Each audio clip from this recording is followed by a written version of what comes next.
caros amigos e amigas que acompanham o RedeCast, nosso programa da Rede Salesiana Brasil, que aborda temas importantes para o mundo da educação e também para os projetos que vamos desenvolvendo como rede nesse Brasil salesiano. E hoje nós temos mais um tema importante e fundamental que vai se desdobrar depois em 2 encontros nossos em 2 gravações, que é justamente a relação conflituosa que nós temos muitas vezes entre família e escola. E que não deveria ser assim, porque o projeto justamente é que família e escola sejam parceiras no projeto educacional. E a gente vai trabalhar um pouquinho como melhorar, como prevenir, como avançar nessa relação de fato para que ela se constitua como uma parceria entre escola e família. E hoje temos 2 convidadas especiais aqui junto conosco, professora Jussara Seidel. Tá certo? Isso. Ela é nossa formadora também da rede em comunicação não violenta e com muita alegria se dispôs a estar conosco. Boa tarde, professora. Muito obrigado. Boa tarde, é uma alegria, é uma honra estar aqui com vocês. Muito prazer. Vai ser muito bom esse bate-papo. Muito bem. E também estamos com a professora Verônica, nossa diretora da Escola Salesiana, do Salesiano Núcleo Bandeirantes, aqui de Brasília, que também está conosco, que trabalha há tanto tempo já nesse processo e nesse trabalho preventivo. Boa tarde, professora. Boa tarde, Padre Sérgio. Boa tarde, professora Jussara. É uma honra estar aqui com vocês. Vamos ter momentos agradáveis. E o nosso RedeCast é sempre polêmico. Os temas são sempre temas que estão pegando fogo na sociedade no caminho e não podia deixar de ser diferente nesse nosso encontro de hoje. Vou contextualizar um pouquinho, né? E agradeço já a Angélica e o Pedro nessa produção, também o levantamento dos dados que a gente vai abordar e vai discutir um pouquinho sobre eles. Em 2023, nós tivemos 13.100 atendimentos feitos em escolas públicas e privadas por agressões físicas e psicológicas, incluindo bullying e violência moral. Significa quase 3 vezes o número registrado em 2013. Então, nós tivemos em 10 anos um aumento de 300% nesse quadro. Pode ser por aumento das notificações, que também é uma realidade que nós temos hoje, mas também é um aumento sintomático desses eventos violentos dentro dos ambientes escolares e nos espaços escolares, né? Em muitos desses casos, o agressor é conhecido da vítima, e não necessariamente está dentro do espaço da escola, né? São espaços externos que a escola também se vê envolvida dentro desse próprio contexto, ou de proximidade no convívio social. E da Pesquisa Nacional de Saúde Escolar identificou que 36% do aumento da prevalência da violência contra adolescentes foi cometida por membros da própria família entre 2012 e 2015. Também há fortes relações disso com vítimas de bullying, né, que tem nesse processo um caminho constante, uns processos constantes também. Nós já tivemos um RedeCast sobre essa dimensão, né, para que a gente possa cada vez mais atuar de maneira preventiva e ajudar as escolas e obras sociais nisso. E na pesquisa Datafolha, do Fórum de Segurança Pública Nacional, revelou que 8% das famílias afirmam que algum membro menor de idade sofreu alguma ameaça física ou violência na escola nos últimos 12 meses. O que equivale a uma família a cada 13. Então, se a gente pega o número de notificações pelo relato proporcional, a subnotificação é enorme, porque, de fato, a proporção é muito maior nesse sentido. Tem as diferenças regionais, mas, particularmente, as regiões metropolitanas padecem mais com esse tipo de violência, né, dentro desse espaço. E ainda 2 últimos elementos. Os estudiosos observaram que os ambientes familiares fragilizados, com menos apoio emocional, com pouca comunicação, com violência ou tensão doméstica, se associam como sintomas apresentados depois por esses alunos e alunas na escola, como ansiedade, como o sentimento de solidão, e também isso se propaga não só para os estudantes, mas para todo o conjunto que está ao redor nesse núcleo familiar. E, portanto, a violência escolar, mesmo gerando uma sensação de insegurança, ela pode ter um caminho bumerangue, né? Ela vai e volta dentro do espaço escolar para a família e vice-versa. Então a gente também é chamado, a partir do carisma salesiano, a partir da nossa dimensão, como nós atuamos preventivamente nesses contextos, né? Então, um pouquinho está posto o nosso problema que a gente vai discutir e conversar ao longo dessa hora, né, de Em Redecast. Então, sobre esse primeiro contexto, quais são as primeiras palavras de vocês? A partir do olhar da escola, vamos olhar pela escola primeiro, e depois a partir do olhar da comunicação não violenta e dos processos preventivos, que eu acho que é interessante. Partimos do contexto, professora Verônica. Vamos lá. A gente tem vivido momentos e dias de abandono. Então, eu estive estudando sobre isso lá no nosso centro de formação de Salesianidade em Quito, no Equador. E uma das coisas que nós vimos é que o abandono ele gera violência e ele gera revolta. E a gente consegue fazer uma associação disso com os meninos que Dom Bosco atuava. Ele atuava para as pessoas, para os meninos abandonados, para os jovens abandonados, que vinham do cárcere, que vinham de meninos que não tinham pais, não tinham mães. E ele lidava diretamente com essa violência, com esses meninos abandonados. E aí a gente também faz uma correlação disso com o próprio Jesus Cristo abandonado na cruz, quando ele diz para o Pai, Pai, por que me abandonastes? Que dor é essa que esses meninos sentem? Então, na escola, a gente tem vivido reflexos dessas dores do abandono, dessas dores. E não, às vezes, não é o abandono do pai e da mãe que não está em casa, mas é aquele pai e a mãe que não tem tempo, que deixou esse estudante com as redes sociais, que hoje trazem muitos perigos mesmo, perigos que a gente nem consegue mensurar de tão graves que são. Então, a gente tem vivido numa sociedade que tem colhido frutos desses meninos que estão muitas vezes à própria sorte. E os dados que o senhor trouxe de não ser incomum que a violência ela seja praticada dentro da própria família, ele nos mostra o quanto essa presença efetiva, essa presença não só de tempo, mas de doação, de estar juntos de verdade, faz diferença para esses meninos e meninas que estão hoje dentro das nossas escolas. É um contexto difícil, desafiador, porque são vulnerabilidades diversas, né? Aqui acho que acrescento ali dentro, né?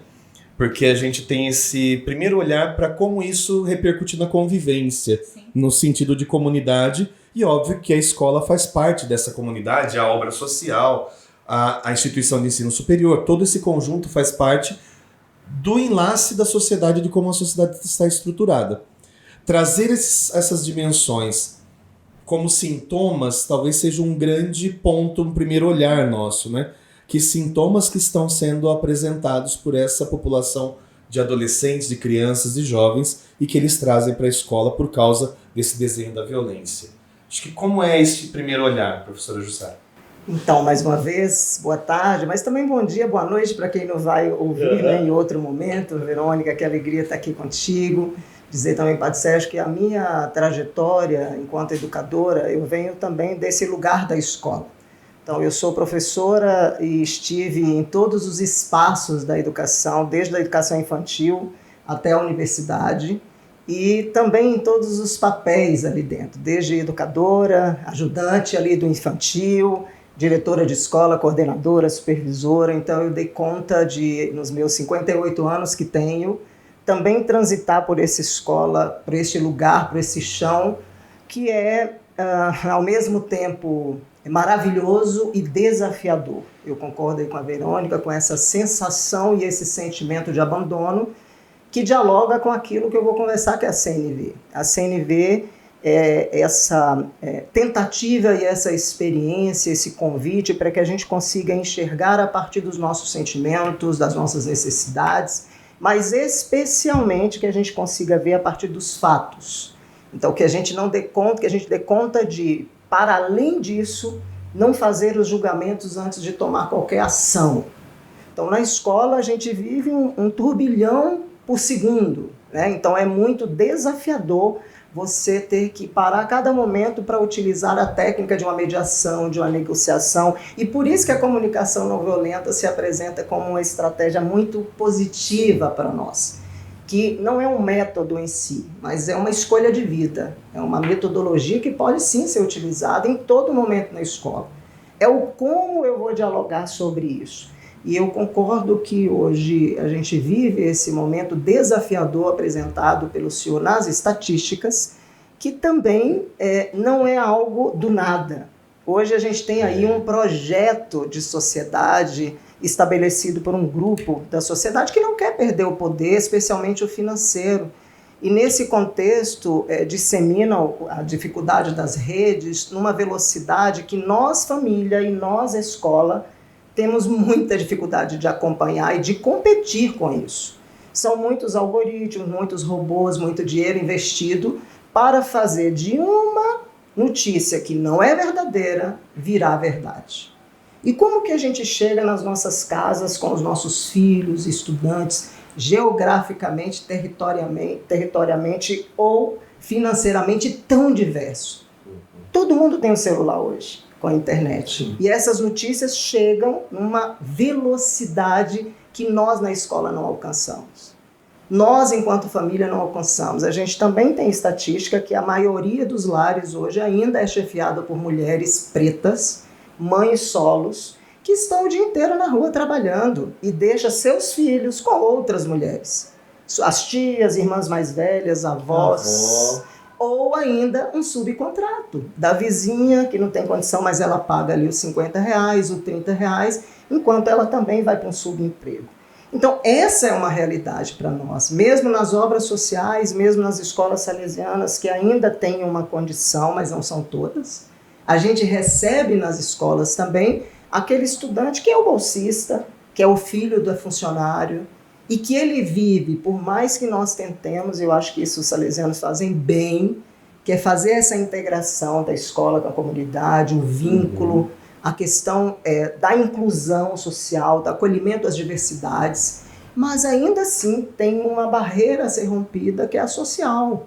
Mesmo aquele que tem a bolsa, ele não tem o dinheiro para a excursão, ele não tem o dinheiro para comprar o lanche, ele não tem o dinheiro para dizer para a pessoa que tem mais que ele não pode almoçar ali, porque ele não tem como.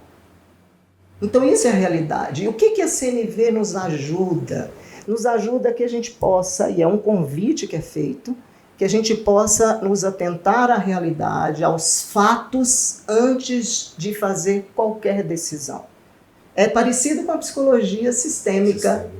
Eu olho o contexto antes, e você dizia das dores que as pessoas têm, que também é a dor de Jesus Cristo. Se tem uma dor, tem uma necessidade que não está sendo atendida. Então eu vejo que aqui a gente tem um diálogo bacana, que a CNV pode contribuir muito, né, a comunicação não violenta com as escolas. E nesse aspecto, por exemplo, desse tensionamento, nós percebemos que muitas vezes isso que é vivido em sociedade, como núcleo familiar, e como os processos, ele tem nuances, e aí é interessante, tem suas formas de ser amenizado, dependendo da condição social também que aquela família, que aquela criança, aquele adolescente tem, mas isso também pode ser potencializado em muitas das questões, porque poder aquisitivo ou condição social não representam uma superação de violências, ao contrário, às vezes é uma efetivação ou uma confirmação de sistemas violentos dentro desse processo. Olhar para isso, olhar para esse aspecto dentro do nosso contexto educativo, do olhar da escola, como é que a gente pode trabalhar quando essas situações estão afetando a relação também de educação e no processo de aprendizagem dentro da escola? Então, como que vocês têm lidado com isso, Verônica? E como a comunicação não violenta, professora Jussara, também ajudam nesse processo da gente lidar com isso que está chegando dentro, que entra na escola, no dia a dia, no cotidiano da prática pedagógica? Nós precisamos ter muita escuta, muita, porque às vezes o estudante é encaminhado por conta de uma agressão física. E aí você vai escutar, ele tá com problemas em casa, ele tá com um familiar doente, ele tem uma série de agravantes que fizeram com que ele tivesse baixa tolerância, com que ele chegasse muito frustrado na escola e acabou se envolvendo numa situação de violência. Então, quando você se dispõe a ouvir de forma verdadeira e entender o porquê que isso está acontecendo, é mais fácil você intervir com o estudante, com essa família. Porque quando o estudante coloca as emoções dele para fora, quando ele se dispõe a falar e você consegue alcançá-lo, você tem uma mudança efetiva de comportamento. Então, até a tratativa com a família, quando você demonstra para os pais que você tem intimidade com essa criança, com esse adolescente, que você sabe o que ele está falando, que ele te trouxe uma informação que ele não confiou para ninguém, mas que ele confiou em você para receber aquela informação, a sua intervenção com a família vai ser mais eficaz. E aí a gente começa a ter mais credibilidade com essas famílias, você começa a trazer essa família mais para perto e esse estudante entender que você está do lado dele, que você vai ajudá-lo. E assim a gente vai combatendo esses comportamentos que estão inadequados na escola. É fácil? Não é.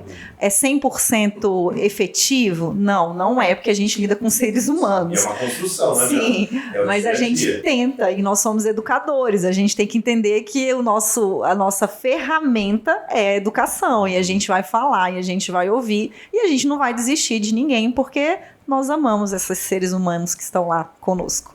E tem uma questão importante, você trouxe um elemento, que muitas vezes o adolescente e a criança podem estar sendo vítimas de violência doméstica e de outros tipos de violência. Um podcast anterior nós abordamos justamente essa temática, porque hoje a escola também é um espaço importante para que a gente possa fazer a averiguação disso e os encaminhamentos, inclusive porque a lei hoje pede que a escola seja esse espaço também, que é a obra social, que já era, a obra social já tinha muito dessa vocação, mas hoje também o ambiente escolar é isso. Em um podcast anterior sobre esse tema, nós trabalhamos justamente como fazer essa abordagem, esse desenvolvimento maior, né? Que bacana. Eu quero dizer que o que a Verônica traz já é a comunicação não violenta. O fundamental da comunicação não violenta, e o seu autor que o sistematizou, que é o Rosenberg, traz dois princípios, que é a fala autêntica e a escuta empática. E a fala autêntica, para nós, não é a pessoa que quer ser sincericida. Eu falo o que eu quiser, na hora que quiser, como eu quiser. Não é isso. A fala autêntica é você ser assertivo. É você ter aquilo que a gente conhece muito bem no salesiano, que é de uma firmeza amorosa. Então, com certeza, você deve ser considerada uma diretora firme, mas é uma diretora humana. Essa era uma das características que eu mais ouvia no meu tempo de trabalho, que eu era sempre uma pessoa muito firme, mas eu era humana. Eu dava conta de escutar, e mais que isso, é de acolher. Não é escutar apenas para cumprir o papel. Manda para a sala da diretora. Chegou um momento que os meninos queriam ser mandados para a sala da diretora, que era eu, por conta da real escuta. Hoje também imagino que nesse podcast sobre as violências, saiba que hoje a OMS considera as violências uma questão de saúde pública. Sim. Então não é só responsabilidade da escola, é responsabilidade de toda a sociedade. Então, estar num contexto de violência, eu acho que a escola que cumpre um papel muito bacana, que é de ser um território de paz. Esse lugar é um território de paz. Ainda hoje as pesquisas apresentam que a escola é considerada uma das 3 instituições de maior confiança dos brasileiros. Então olha a nossa responsabilidade. Se a gente desse lugar faz esse contexto seguro, se os brasileiros, se nós temos ainda confiança na escola, nós temos aqui um potencial gigante. E com isso, a comunicação não violenta nos ajuda, a partir dos seus elementos, daquilo que a gente considera importante, a criar vínculo. Eu acho que é isso que a Verônica traz, do que ela tem feito. O vínculo se faz a partir da confiança, a confiança real nessa escuta, nessa conexão, que eu me sinta pertencente, é pertencimento. Então, como que eu faço isso nesse espaço da escola? Pensando um pouquinho nesse contexto e nesses índices que você já nos apresentou, dessa família desestruturada que está sofrendo dores. Eu não falo daquilo que eu não conheço. A gente diz, a minha boca diz que o coração está de fato cheio. Se eu venho de um lugar, de uma família, de grupos onde eu pertenço, que resolve no grito, que resolve na porrada, em outros tipos de violência, é assim que eu me apresento. É assim que eu resolvo também na escola. E em algum grupo pode ser que eu seja mais forte do que naquele que eu apanho. E eu me apresento dessa forma. Então, a comunicação não violenta é um convite para que a gente se coloque no lugar do outro. faça companhia para a dor da outra pessoa, que é isso, nesse exemplo que a Verônica traz. Eu quero de fato te ouvir, eu quero te compreender. Eu não estou aqui para dar conselho, porque parece-nos que na escola, ao nos procurar, sempre tem esse, ainda mais nas escolas salesianas, né? Você vai ter que sempre me dar um conselho e eu vou virar uma pessoa melhor, né? Eu vou conseguir superar aquilo, mas não é assim.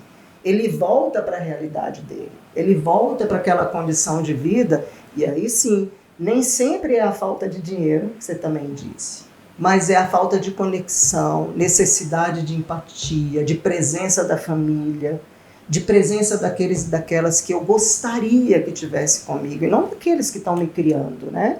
Então, é uma oportunidade pensar na CNV, e aí vejo que é um caminho de formação mesmo, de treino, de escolha de vida, porque tem etapas, tem aprendizagem. Como é que a gente se coloca no lugar do outro de forma real? Então, a CNV se apresenta como esse instrumento importante, é uma estratégia para a gente dar conta desse cuidado. E quando chegam ainda nesse mesmo tema nosso, né? Que a gente olhou num primeiro momento para as crianças e alunos que vêm, que chegam. E quando vem a família, porque muitos dos casos que a gente viu nas estatísticas do início, né, da introdução, são de relações de agressão e de vitimização praticadas pela própria família ou por outrem nas disputas e nos conflitos, e a gente está vendo isso aumentar, né? A gente já teve contato com relatos assim de discussão de pais e briga de pais no estacionamento por causa de vaga de estacionamento, por causa de local na rua, que às vezes não tem nem a ver com a própria escola em si, porque isso está acontecendo fora. E essa confusão ela vai avançando e vai entrando para dentro do espaço escolar, né? Como lidar com esses processos? Quando os conflitos estão armados entre as famílias, porque a gente está tendo que mediar, muitas vezes, esses conflitos também entre familiares, né? Não, às vezes a criança ou adolescente nem tem nada a ver com aquilo que está acontecendo nesse conjunto, né? Diretamente, óbvio que indiretamente esse adolescente está envolvido ali também, né? E a gente tem arenas de batalhas, por exemplo, como os grupos de WhatsApp das escolas. Sim, porque isso é físico e virtual, sim, né? Sim, imagina. As duas vezes. E aí lá você é julgado, você é condenado, as pessoas se revoltam, ficam chateadas, às vezes com informações que são inverdades, que nem aconteceram, sabe? A gente precisa ter muita paciência, Padre Sérgio Jussara, assim, é impressionante. Porque, às vezes, também esse pai ele chega tão sobrecarregado que ele quer despejar isso em algum lugar. E o ambiente que ele mais frequenta, porque ele vai buscar os filhos dele todos os dias, é lá na escola. E aí a gente recebe essa carga que vem, né, pesada de muitas frustrações antes da escola, enfim. Aí, às vezes, um problema que é pequeno, de fácil solução, como uma briga no estacionamento, uma vaga, sei lá, uma tarefa que o estudante esqueceu e o professor esqueceu de lançar a nota, ou a prova que infelizmente foi no envelope errado para o outro professor, demorou para ser corrigida. Então essas coisas de rotina de escola que infelizmente acontece, claro, porque a gente não lida com robô, a gente lida com gente, trazem para as pessoas às vezes quem está muito chateado por outros motivos também, porque a vida hoje tem nos cobrado muito, despeja em cima da escola frustrações e revoltas e raivas que a gente nem merecia. E o outro ponto disso é a falta de reconhecimento hoje de algumas pessoas em relação à própria escola. Porque se você for parar para pensar esse trabalho de excelência e de importância que as nossas escolas fazem todos os dias, nós ficamos às vezes mais tempo com as crianças do que os próprios pais, por causa do tanto que trabalham, do tanto de responsabilidades, da vida moderna que todos nós vivemos. Sim. Então, os professores, a escola, ela é merecedora desse respeito. E aí a gente, às vezes a gente recebe o oposto, mas nós somos tão maravilhosos que a gente acolhe e que a gente escuta. Às vezes, como diretora, eu preciso ser firme, dizer, opa, não, a gente não vai conversar com o senhor agora, o senhor vai para casa, descansa um pouco, amanhã a gente retoma essa conversa, porque a gente também tem que entender que a gente precisa limitar o outro. Sim, Mas na maioria das vezes, aquele pai que chega gritando, que chega chateado, depois de uma boa conversa, ele sai sorrindo, agradecendo, pedindo desculpas pela forma que chegou. E também tem uma outra coisa importante: quanto mais credibilidade você tem com as famílias, menos você é exposto a esse tipo de ação, de julgamento, porque as pessoas já sabem o que esperar da escola. Então, quanto melhor a reputação da escola, e reputação ela é construída, ela é construída junto com essas famílias em parceria, mais fácil é você atender um pai e você mostrar para ele que você vai resolver o problema, que ele te dê credibilidade porque você é digno de credibilidade.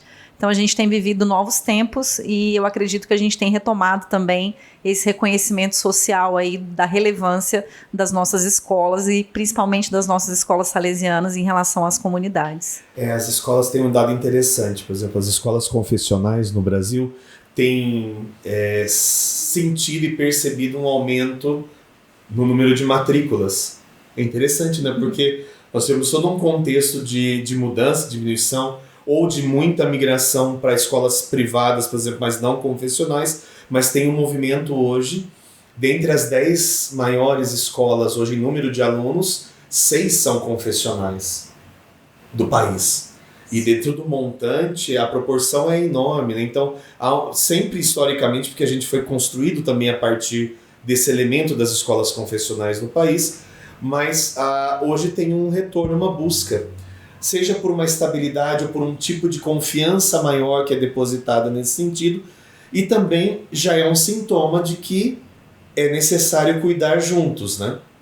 E também isso tem um aspecto difícil e negativo que a gente está trazendo para discutir, mas tem um aspecto de reconhecimento que é interessante no movimento que a gente tem tido nos últimos 5 anos, dentro do cenário brasileiro educacional. O que eu vejo também as famílias, às vezes, não diferem do que a gente falava anteriormente dos nossos estudantes como vêm. Eles, de fato, são reflexos. A gente falava, para a psicologia sistêmica, a família é vista como funcionalidade. Então, ou ela é funcional ou ela é disfuncional. Funcional no sentido que eles cuidam daquilo que são os conflitos, as crises e as dores de uma forma carinhosa, gentil, de uma forma que nós queremos resolver aqui dentro da família, seja ela a constituição que for. Hoje nós temos, inclusive, as novas configurações familiares que traz para dentro das escolas muito preconceito. Uhum. Essas novas configurações não vêm de uma forma simples, com muita violência para quem faz parte dela. Sim. E nesse contexto nós temos as famílias disfuncionais, que são aquelas que resolvem individualmente o problema. Cada membro dessa família resolve individualmente, mas quando vem a crise e o conflito, joga a culpa em toda a família. Nós recebemos essas duas famílias, e não significa que elas serão assim para sempre. Então, essa família em que o pai ou a mãe está na portaria ou no estacionamento brigando, ela pode ser uma dessas ou pode ser um momento. E por isso que eu retomo um pouquinho da questão da CNV, que é como que a gente vê aquele fato? Naquele momento o fato foi o pai, ou se a gente conhece, né, um homem com uma mulher brigaram no estacionamento por conta de uma vaga, a gente percebeu que estavam mais agressivos, falaram com a voz mais alta, um ia estacionar, o outro parou atrás, saiu do carro, fez tal coisa. Isso é o fato. Tudo a mais que nós colocarmos aí são nossos julgamentos. Uhum. E é isso que a CNV quer que a gente faça um pouquinho o afastamento, que é o que se chama não agir na reatividade, não agir no piloto automático, que é uma consequência da vida moderna. Sim. Agir no piloto automático é o que a gente tem vivido hoje sem respirar. A gente não respira. A gente vai fazendo as coisas no automático e tem o sono sequestrado e trabalha na madrugada e trabalha o dia inteiro e volta para casa. Nós da escola, a gente leva o trabalho para casa. A escola não sai da gente. A gente segue pensando, como que eu faço para atender melhor tal pessoa? Eu não sei se todo mundo sabe disso. Eu duvido se tem alguém que trabalha na escola que volta para casa e não pensa na escola mais. Vê um filme e passa... isso aqui eu posso usar, ou isso tem tudo a ver. Vê uma decoração quando tem as brincadeiras do EVA, não pode ver um glitter que quer fazer a decoração. Já está pensando na decoração do Natal. Então, nós não saímos, isso não sai de dentro da gente, está na nossa humanidade enquanto educador e educadora, mas as famílias vivem esse reflexo. Então, qual é a nossa tentativa quando a gente vê um fato como esse? O que a Verônica traz, provavelmente, ela estaria com esse pai ou essa mãe na sala dela para esse diálogo que ela compartilhou. É um diálogo a ser feito no momento, a gente troca telhado em plena chuva? Não. Então tem que ter um afastamento daquele problema, daquela crise, do conflito, se já virou crise, mais ainda. Num conflito inicial, a gente não faz uma mediação com as partes juntas, a gente tem uma pré-mediação. Então, mas o princípio de qualquer mediação ou negociação está na escuta e na comunicação não violenta, que pressupõe o que eu já falava, uma fala autêntica e uma escuta empática. Para isso eu preciso entender dessas coisas. Como é que eu conduzo um diálogo dessa forma? O que a gente vai perceber na metodologia da comunicação não violenta é que nós na educação conhecemos muito isso. A gente talvez não tenha tão sistematizado como o Rosenberg nos apresenta hoje. Então isso que eu fazia era isso? Era então empatia na hora que eu usei tal coisa, ou quando eu fiz dessa forma. Então nos colocar no lugar desse pai daí do estacionamento, ou na briga porque do professor da prova que foi equivocado, eles também são como nós, são humanos, como as crianças com suas dores. O nosso professor não vem para a sala de aula, o nosso educador e educadora, deixando-se lá fora os problemas, como um tempo. Quis nos fazer acreditar na área da administração. Você entrou para cá, os seus problemas ficam lá fora. Quem é a educadora que dá conta de dar uma boa aula sabendo que deixou a filha com febre? Mesmo nos cuidados da mãe, ou a noite inteira em claro, cuidando dessa febre. Quem que está inteira dessa forma? Mas eu preciso ter um lugar seguro que eu possa me colocar com as minhas vulnerabilidades. Sem o medo de como que isso vai ser encarado. Eu sou uma pessoa humana, eu sou educadora, mas essa educadora Jussara hoje está muito preocupada. Eu estou triste, eu estou sem espaço interno, inclusive de acolher alguém. Agora, se eu não dou conta de falar, se eu não tenho espaço seguro do outro lado da acolhida, como eu estou percebendo aqui pela partilha da Verônica que ela faz com os seus pais, ou seus colegas, professores ou os estudantes, eu não vou me sentir segura para falar sobre isso. Então, a comunicação não violenta também nos diz que não é sobre o outro, é sobre mim. O que o outro faz não nos diz respeito especificamente. Óbvio que ele vai ter consequência, como você disse. É lá fora, mas não é lá fora, é da escola. Só que não é sobre o outro, é como que isso chega em mim. Como ver esses dois pais no estacionamento me faz sentir o que eu faço com aquilo. Eu filmo e posto nos grupos de WhatsApp para esquentar aquela briga, eu tento ir lá e contribuir com aquilo, eu vou me embora, são escolhas. Tudo que eu fizer vai ter uma consequência. O que a CNV nos pede, nos orienta, é que a gente consiga ver aquele fato, tome a decisão não a partir do que minha cabeça manda, no calor daquela emoção. Eu observe o fato, vejo como eu me sinto diante daquilo, tento identificar que necessidades tinha ali, provavelmente os dois tinham a mesma necessidade.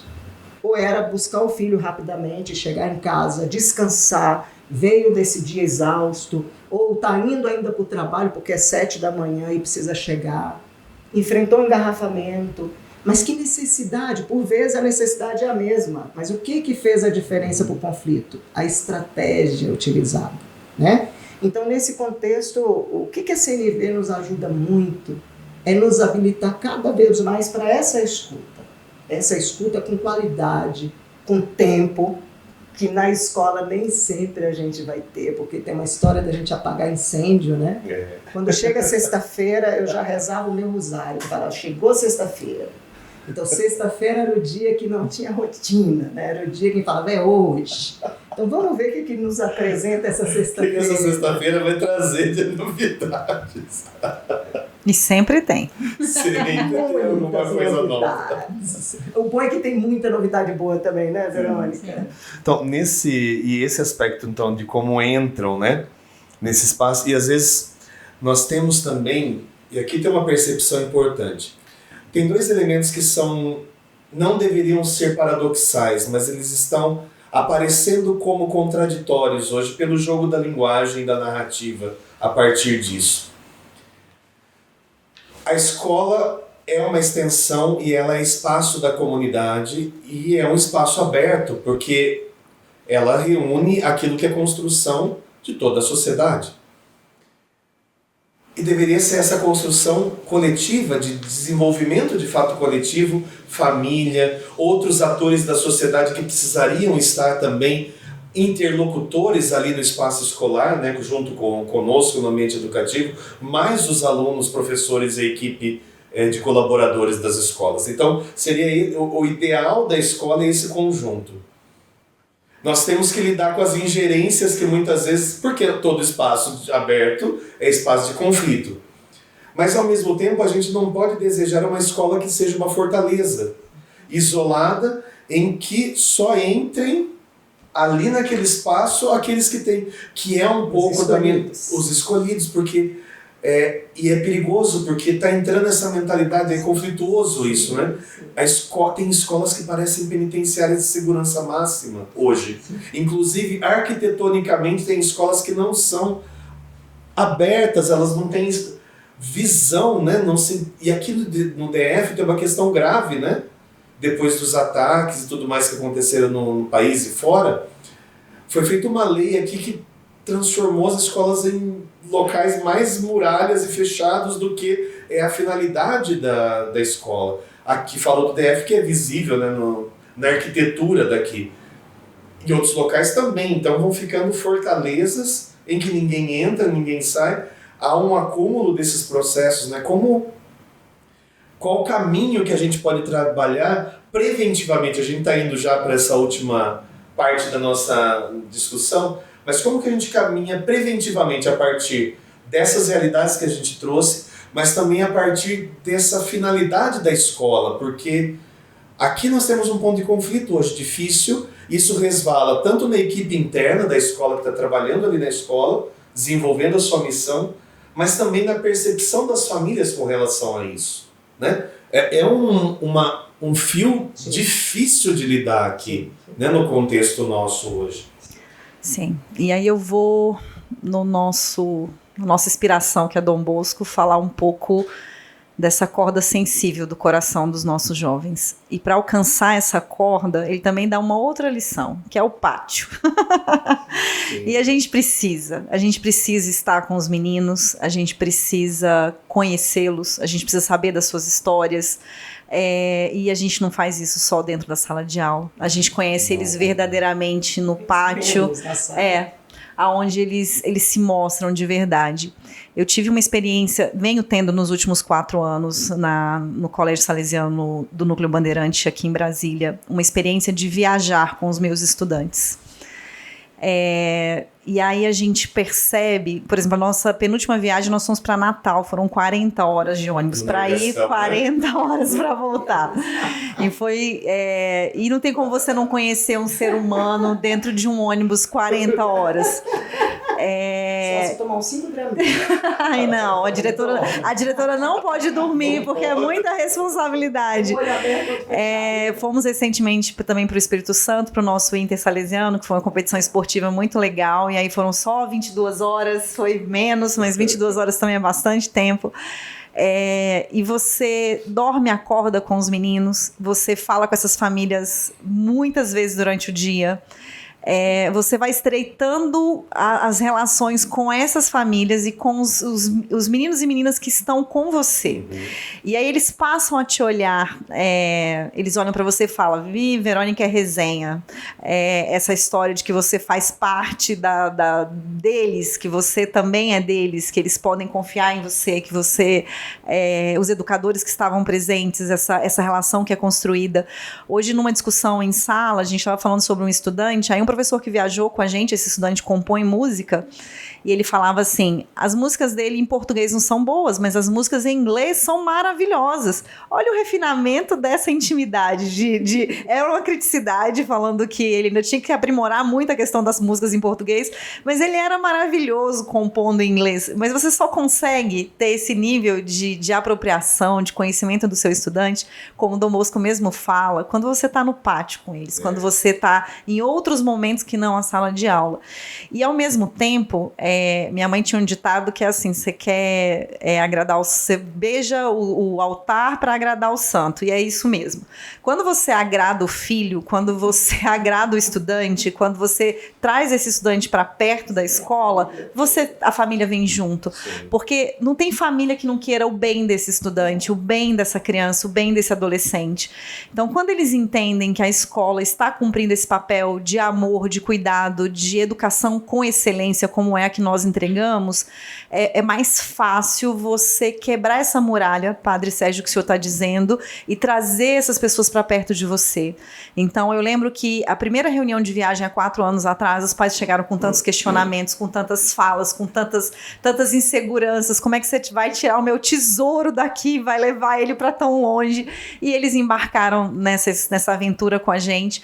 E as últimas reuniões, assim, eu já peço, pai, seu filho viajou com a gente 3 anos seguidos, foram 5 viagens, o senhor pode dizer para os outros pais que estão chegando como foi?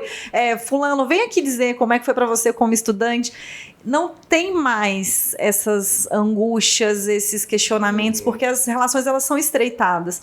É claro que essa é a receita para a minha escola. Vão ter outras receitas para quem está nos ouvindo agora, que pode ser diferente, mas quando a gente olha para o nosso carisma salesiano, está posto. Nós precisamos trabalhar o sistema preventivo, nós precisamos alcançar essa corda sensível, nós precisamos ir para os pátios, seja no passeio, seja na viagem, seja no pátio, jogando bola com os nossos meninos e meninas. E é assim que a gente vai romper muralhas. Que bacana. Veja, né, Verônica, é muito simbólico essa questão do pátio, porque não é um pátio literal, né? É esse pátio que é o mundo inteiro, seja 40 horas, 22, ou até fora do país, quem sabe, né? Sim. E para mim a escola assumiu o seu real papel, sem também assumir o papel que é da família, é de suma importância. A gente já falava aqui no início, a Sérgio trouxe para a gente dessa parceria, e é uma sintonia fina. Sem isso não é possível. O que eu vejo é que nós da escola temos que cada vez mais ter certeza do nosso papel. A gente tem um papel sim da educação formal, porque a formação e desenvolvimento humano são de muitas instituições e da família em primeiro lugar. Ela vem com isso. Mas existe hoje algo muito complicado. A família hoje vem para a escola em alguns momentos dizendo, pelo amor de Deus, eu preciso de ajuda. Porque não sabe, não está dando conta. Não é por maldade colocar em nós, tentar transferir para nós algo que ela não dá conta porque não sabe. Com os meios que ela tinha, é o que deu conta de fazer. E aí se sente culpada porque está trabalhando o dia inteiro, isso nas famílias que têm condição financeira, como as que não. Não sabem utilizar-se dos instrumentos de também uma fala para um diálogo difícil, para conversas desafiadoras, para se colocar limite sem violência, porque é importante o limite que é da escola, mas do pai e da mãe, ou só da mãe solo, ou só daquele, dependente de quem está se criando. O limite é importante, como o adulto responsável naquela família, o limite tem que ser dado. E quando o limite não é dado lá, o nosso aqui fica muito mais desafiador. A mediação da escola fica comprometida. Muito comprometida. Um problema enorme na mediação. Muito comprometida. E aí, se não há essa parceria, não tem como a gente ter a sintonia fina. O que eu vejo, e que tem muito aqui na rede, muito bacana ouvir essa experiência que ela traz, mas eu vejo isso também em outras escolas, eu já andei muito aqui em parceria, fazendo formação, inclusive em mediação de conflitos, comunicação não violenta, em algumas escolas, no início do ano. Mas eu vejo essa dedicação e essa vontade de acertar nesse vínculo com as famílias. O que nós temos, de fato, é que cada vez mais precisa de investir nessa gestão participativa da escola, sabendo dos limites, sabendo do papel real, que é o nosso, que é o da família. Eu já dizia no início da minha fala que Eu não quero estar num lugar que eu não me sinto aceita, que eu não tenho real poder de fala, que eu não me sinto escutada, que eu sou chamada para reunião para dizer que seu filho fez isso de novo, que seu filho não dá conta, que seu filho não tem nota. Para que eu vou lá ouvir isso de novo? Se eu não tenho um espaço, eu também posso dizer, não é para vir só reclamar. Porque quando o pai vem, e a gente fica sempre naquela tentativa de dizer, as que mais precisam não vêm. E o que eu faço? Enquanto escola, o que eu faço para que eles venham? Será se também a gente não tem que ir para o pátio com essas famílias? Como é isso? Quais estratégias que a gente precisa encontrar para chegar nessa dizer, quem mais vem? Precisa não vem. Eu cheguei um momento enquanto mãe que eu não queria ir mais nas reuniões, porque eu sentava em frente, os professores diziam, o que você está fazendo aqui? Suas filhas são ótimas. Eu falei, mas eu quero ouvir vocês também, eu quero pelo menos ver vocês. Então, a gente tem os dois lados. Para quem que a gente então está trazendo na escola? Então eu vejo que algo muito importante, volto a dizer que a comunicação não violenta tem um papel fundamental aqui, que é esses passos de criação de vínculo. E para mim não tem um outro caminho que seja a formação. Obviamente a gente cuida muito, a rede e no Centro Salesiano de Formação, que tem uma preocupação enorme com a qualidade da formação de todos os profissionais, todos os educadores, como somos chamados aqui, desde quem está na portaria, quem nos ajuda na cantina, todos aqueles e aquelas das obras sociais, tem uma quantidade de material e de formação, como você acabou de dizer que estava num lugar fora do país, em formação. Então, para mim, hoje, é importante que a escola possa colocar em seu projeto pedagógico, e não como tema transversal, mas sim como projeto, como método e como conteúdo, a comunicação não violenta e a mediação de conflitos. Nós temos experiências em escolas que têm utilizado da metodologia com os próprios estudantes. Eles fazem a mediação dos conflitos que acontecem a partir do treinamento. Isso é muito bacana ter acontecido, mas é preciso uma formação que seja continuada, de quem está lá na portaria até o meu terceirizada na escola, com os estudantes e até chegar à sua família. Porque quando a gente faz ao contrário, os estudantes aderem muito mais rápido à proposta. Eles são espontâneos, eles aprendem o jeito da fala da comunicação não violenta, dizer de sentimento, dizer de necessidades, fazer pedidos. Só que se o nosso educador lá na sala de aula não está na mesma sintonia que ele recebe isso como uma afronta, como um estudante que quer peitar na sala de aula, quer mandar agora, e não isso. Nós temos os espaços que podem ser criados dentro da sala de aula, e mesmo tendo 50 minutos e vencer o danado do conteúdo. E aí eu concordo, Sérgio, como que as nossas escolas ainda têm uma linguagem completamente bélica e violenta, desde a danada da grade horária, a carga horária. Toda a nossa linguagem é prussiana, ainda é de guerra prussiana. Toda a nossa linguagem é violenta. A gente entra e fecha e dá sinal, e hoje eu vi uma reportagem muito bacana que tem uma lei agora que vai mudar de fato as sirenes pelas músicas, em respeito às neurodivergentes.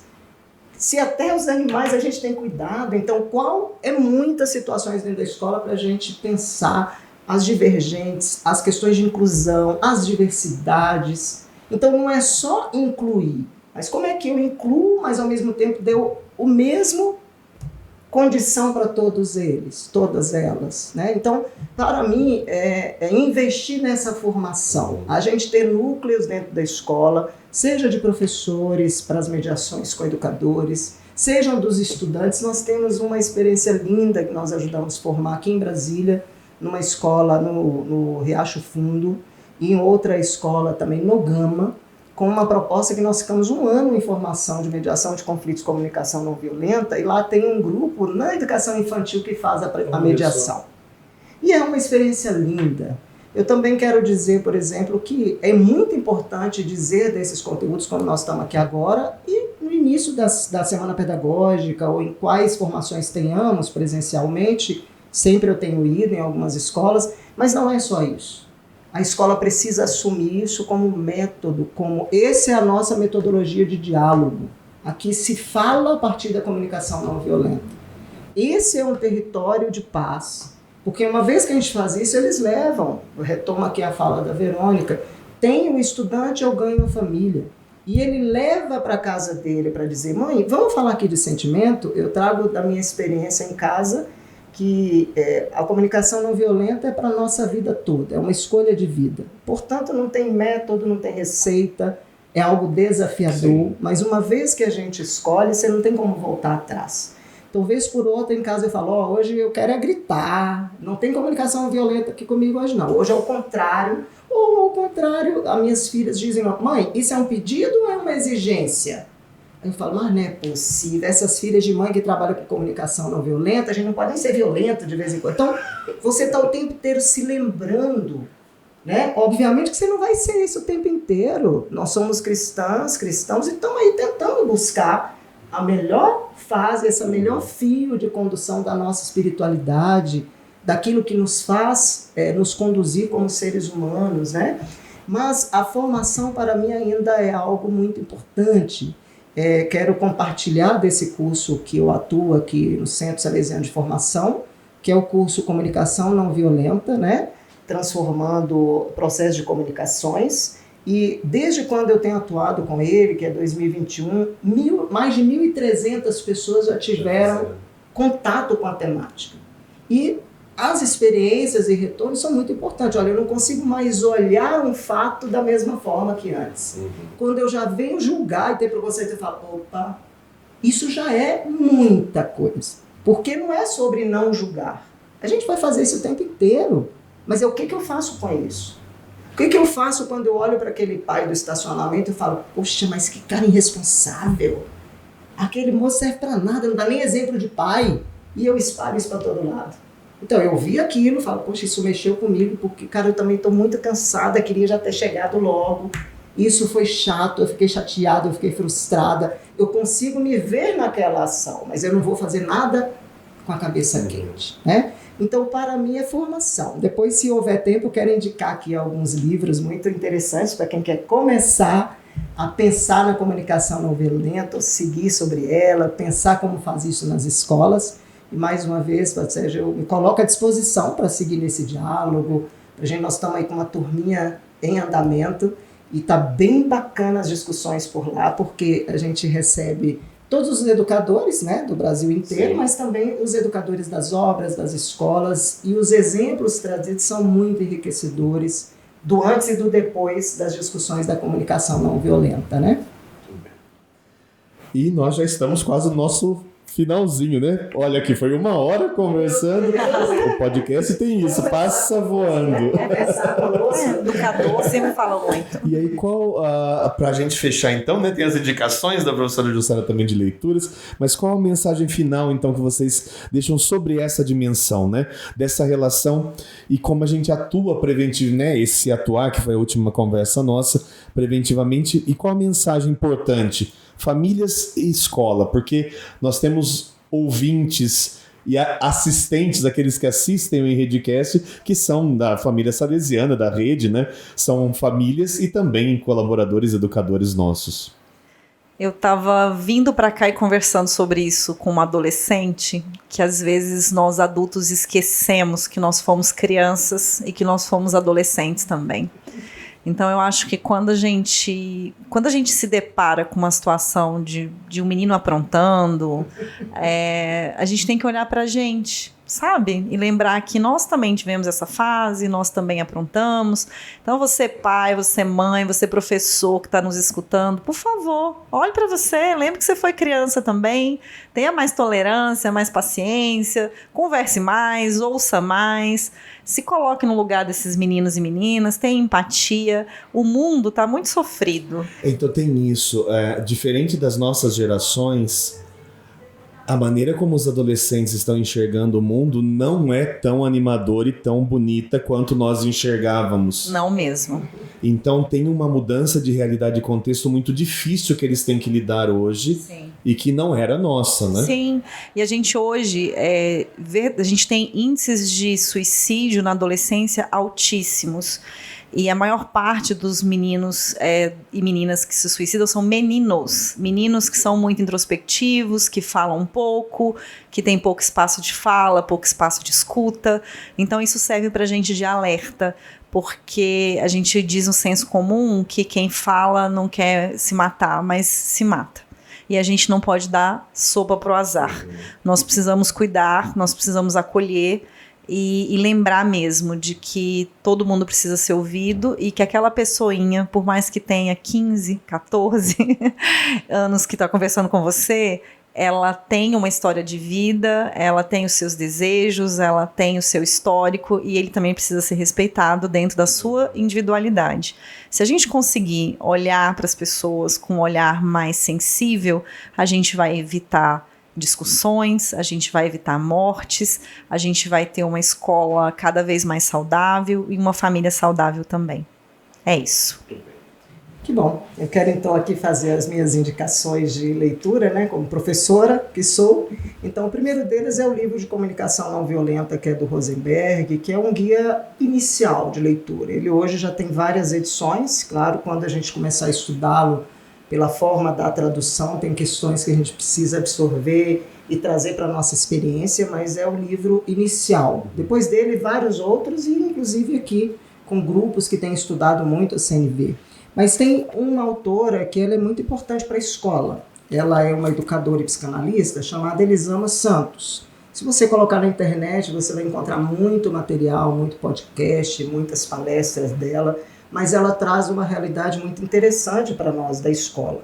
É educação não violenta, com algum subtítulo, como estimular a autoestima, a autonomia, a autodisciplina, a resiliência em você e nas crianças. E o mais recente, que é muito bacana, já desde o título, que é Conversas Corajosas. Como estabelecer limites, lidar com temas difíceis e melhorar relacionamentos através da CNV, da comunicação não violenta. Quero indicar que são leituras assim muito importantes e eu quero partilhar da minha experiência como mensagem final. A CNV passa a fazer parte da minha vida como uma escolha e eu não vejo outro caminho. Então, escolha também a CNV, né? Procure entender o que é isso de comunicação não violenta. Eu passei a não ter medo de colocar as minhas vulnerabilidades nos espaços onde eu estou, né? De dizer daquilo que não está bom para mim, de dizer os meus nãos. É fácil? De forma alguma. Aprendi também que dizer não para alguma coisa que alguém me pede, eu não estou dizendo não para a pessoa inteira. Eu estou dizendo não para aquela necessidade dela naquele momento. Mas eu estou dizendo sim para a minha necessidade. E não tem nada de egoísmo nisso, nada de anticristã nisso, nada. Porque como a metáfora lá do avião, se cair o danado lá, você bota em você primeiro, porque você não salva ninguém. É a mesma forma. Então eu estou procurando me cuidar para dar conta de cuidar de mais gente, se assim o for. Então, não tem jeito, tem noites que eu também tenho meu sono sequestrado. Mas hoje eu tenho buscado na CNV dizer o que está acontecendo, o que é que me tirou esse sono, que necessidade minha não foi atendida, o que eu posso fazer para isso. Então, na escola e na família, eu penso que a gente quer a mesma coisa para os nossos jovens, crianças, adolescentes e até adultos que a gente tem nas escolas. A gente quer que eles sejam felizes. Não tem nenhum pai e mãe que não quer que seu filho seja feliz, que sua filha seja feliz. E nós, enquanto escola, estamos aqui para contribuir com isso também. Como que a gente faz isso junto, né? Eu penso que mais ainda é deixar de viver de passado, porque a gente vive deprimido, ficando lá. O passado tem que ser nosso oráculo, tem que nos ajudar a aprender com ele. Também não podemos viver de futuro o tempo inteiro, a gente precisa planejar a vida. Precisa organizar para aquilo, como a gente sabe bem fazer na escola. A gente sabe fazer um bom planejamento, que dia, que hora, quem, quanto gasta. Mas a gente também não pode viver de futuro, porque a gente vai viver ansioso. Então só nos resta o quê? Presente. O aqui e agora. E o presente, o nome é lindo. É presente, gente. Eu amo ganhar presente. Quando vem embalado com aquela fita mais bonita e a caixa, às vezes gosto mais da caixa até do que o conteúdo. E a gente guarda aquilo com carinho de quem deu, de quem viajou e lembrou da gente e trouxe um chaveiro. Então o presente é aqui e agora, é estar inteira como nós estamos aqui nesse momento, que vai ficar eternizado, mas ninguém vai viver o que nós estamos vivendo aqui. Todo mundo vai ver, então a gente só tem isso aqui. Então eu tenho buscado isso na minha vida, vez por outra eu estou lá no futuro.